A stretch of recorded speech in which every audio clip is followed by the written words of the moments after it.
Hello everyone and welcome to the other match of the semifinals of the Chessable Masters Knockouts. It's Liren versus Magnus Carlsen. We already know that the first finalist is Pragananda, and now one of these two gentlemen will face Pragu in the final. So it's Liren versus Magnus Carlsen. This is game 4 of their match. The first 3 games ended in a draw, so either here we're gonna have a decisive game and the match is over, or we're gonna go into tiebreaks like we did in the Pragananda Anishgiri match. And it's quite incredible if you've been watching, especially the first game of the match, that Ding again had Magnus on the ropes. Magnus just used his Jedi mind trick power and played that rook to c2 without Ding realizing bishop to b4 was winning.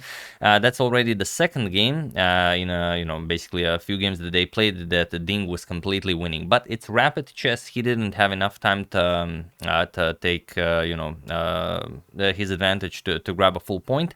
But this time maybe something else will happen. So let's dive straight into it. It's a really cool game. You will enjoy it.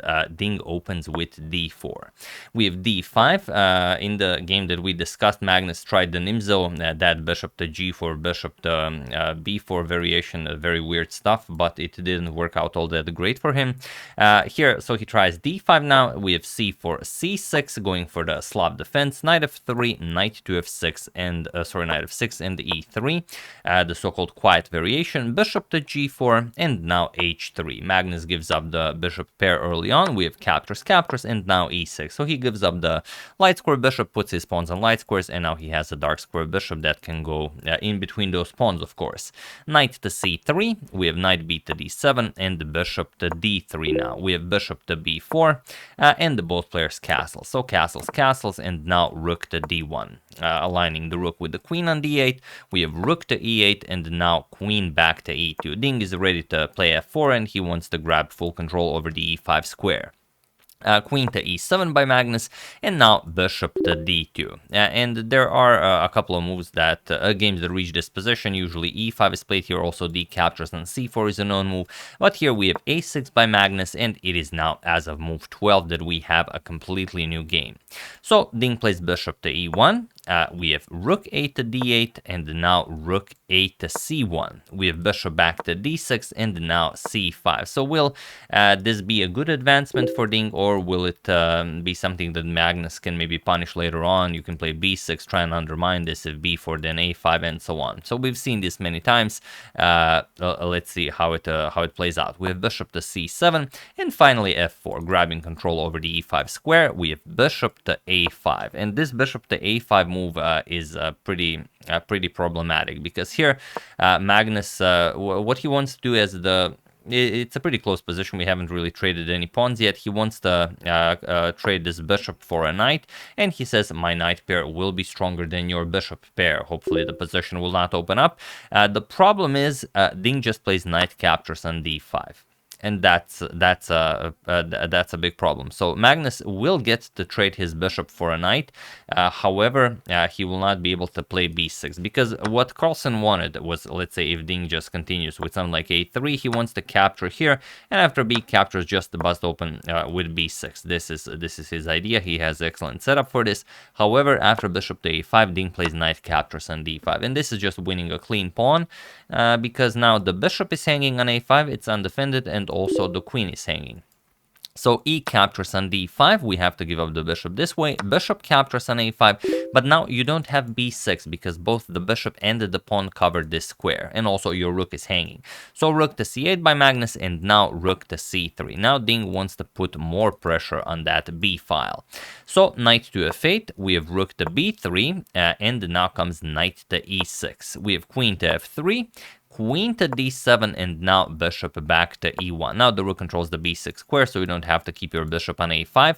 Knight to d8, and now rook to b6. Now the other rook will also come to the b file. We have knight to e4, and bishop to c2 now. We have f5, and now rook to d3. So Magnus completely closed the position. Okay, he's down a pawn, but if he gets a draw here, then we go into tie breaks, and then he will try his luck there. So here, knight f7, we have rook d to to b3, and now we have rook to c7. We have to defend the b7 pawn. That's the base of our pawn chain.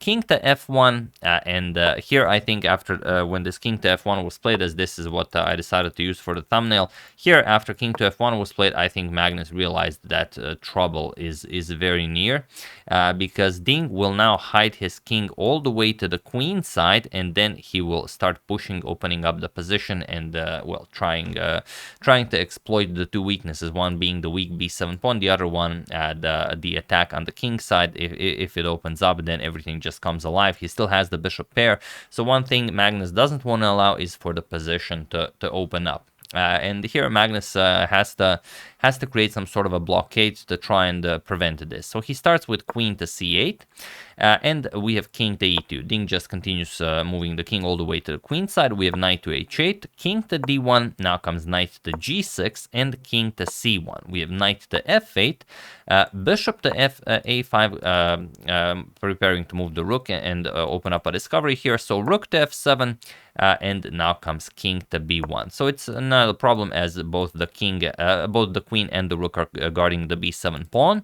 H6, and now pawn to a3. So the king is coming all the way to a2. We have knight to h7, king to a2, and now knight h to f6. So this is what Magnus was able to do in the meantime, while Ding was bringing his king all the way to the a2 square. He has this very nice setup with the knight on e4, the knight on f6. He has very nice control over the g4 square, so g4 will not be a problem for him. Well, he now has to wait and see what the Ding will do. Ding plays bishop to e1, and now Magnus doesn't want to wait. He strikes with the g5 himself, and it's a really elegant solution, because if Ding opens up, then still the position is kind of closed. The king can now come all the way to g6, and you can double up on the h file. It doesn't seem like Ding will be able to push on the king's side. So instead we have bishop to d1, and now okay, Magnus advances the pawn even further. We have g4, h captures, f captures, and queen to f1 now. We have h5, g3 would have been more precise, but again, this is rapid chess, it's hard to calculate everything out. We have h5, and now queen to h1, putting pressure on that h5 pawn, but okay, for the moment it is defended by this knight.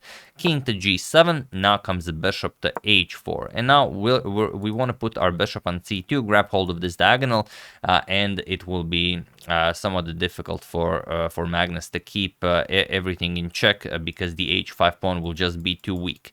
So here he tries knight to g8, but now just bishop to c2. And here comes knight to d2, attacking Ding's knight on rook on b3, but now the position is completely winning for Ding, but you have to play a very precise move. So feel free to pause the video and try to find this idea for Ding while I give you a couple of seconds.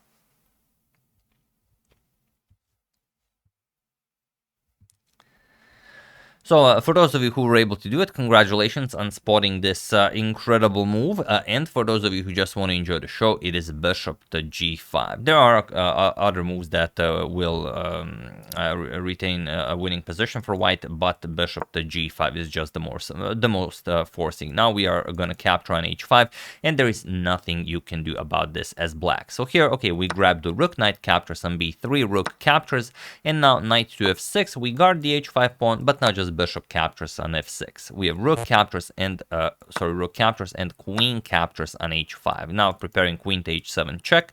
So rook to h8 by Magnus, and now queen to e5. So if Ding cannot finish this game by some sort of a checkmate or by winning a lot of material, Magnus might even win this, because he is up material for the moment. So king to f7, he unpins. Now comes e4. Ding wants to open up the position. Carlsen's king is in the center of the board. We have to open up lines of attack for our bishop and rook.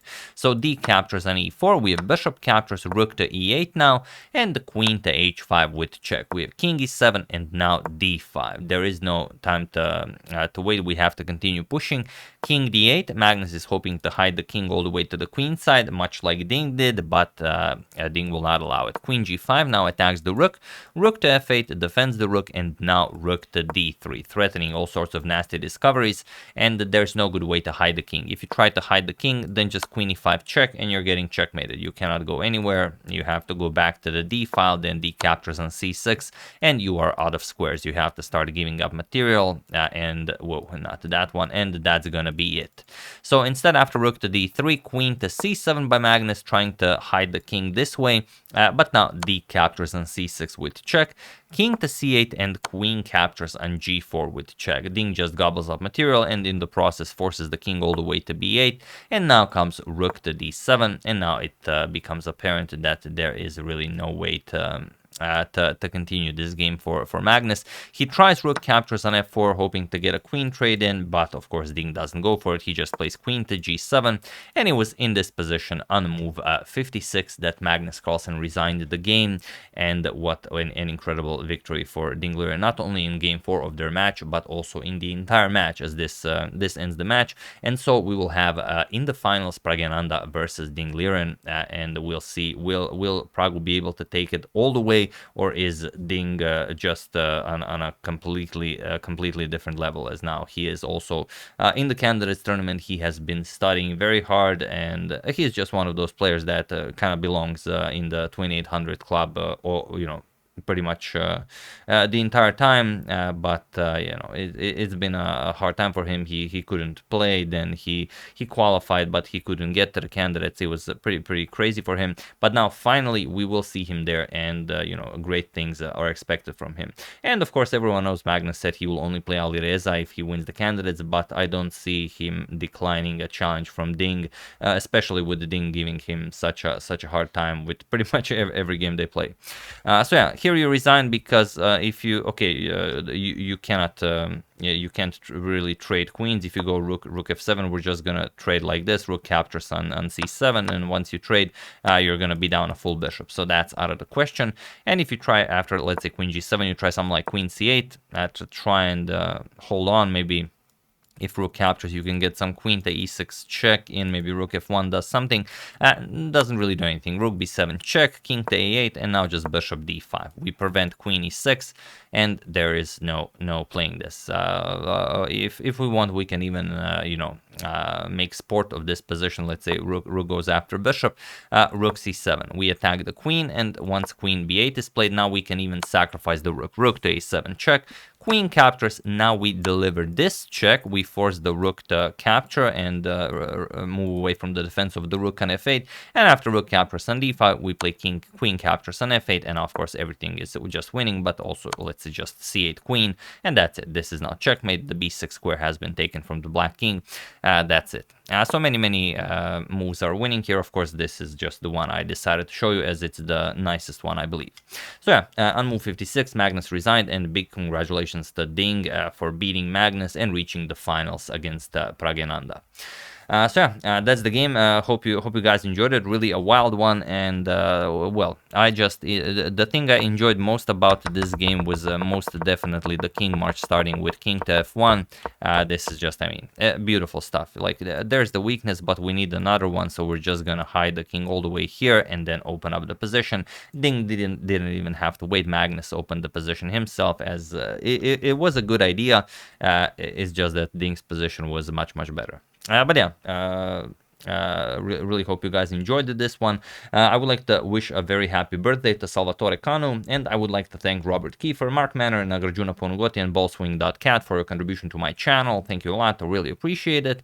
As usual, you can check 2 of my previous videos here. Thank you all for watching, and I will see you soon, continuing the coverage of the finals of this wonderful event until it finishes.